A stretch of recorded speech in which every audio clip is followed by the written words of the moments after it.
muridku dimanapun kalian berada. Kali ini akan membahas pertanyaan apakah Soekarno PKI atau tidak. Mengingat tragedi 30 September 1965, kisah 7 pahlawan revolusi yang jasadnya dibuang di sumur lubang buaya, lalu berujung pembantaian ratusan ribu warga sipil. Siapa yang bersalah atas tragedi tersebut?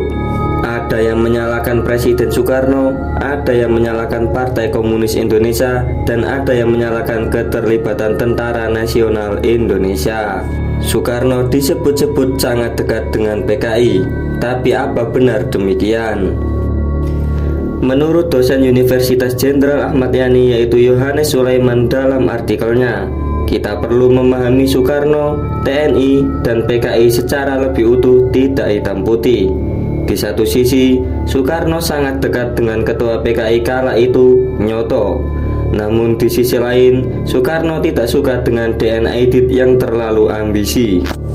Kesimpulannya, Soekarno mendukung PKI hanya demi kepentingan politik, tapi sebenarnya Soekarno selalu curiga. Terbukti, saat PKI mendapat kursi di pemerintahan, mereka tidak punya kekuasaan atau memimpin departemen. Nyoto bahkan menamakan dirinya sebagai Menteri Pupuk Bawang yang sekedar hadir sebagai penghangat ubun-ubun rakyat. Ada 3 alasan kenapa Soekarno mendukung PKI kala itu.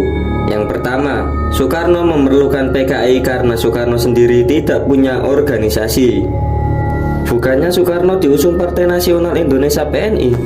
Memang, Soekarno diusung Partai Nasional Indonesia PNI, tetapi partai tersebut adalah partai kaum priayi yang tidak mengakar dan tidak memiliki pengikut yang kuat.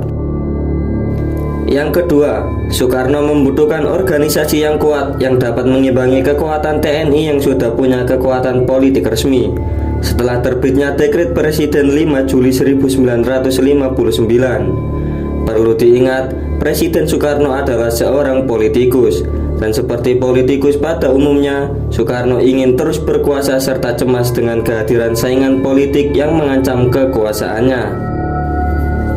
Ketiga, dengan Soekarno mendukung PKI dapat memberi kesan kepada Amerika Serikat bahwa Indonesia siap merapat ke komunis.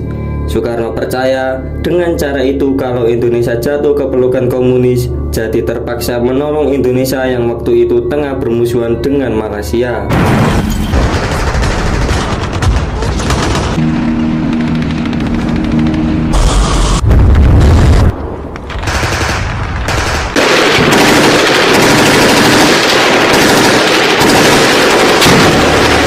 Dosen Universitas Jenderal Ahmad Yani yaitu Yohanes Sulaiman mengatakan, kita perlu memahami dinamika politik kala itu supaya kita bisa menghadirkan analisis yang lengkap dan tidak setengah-setengah.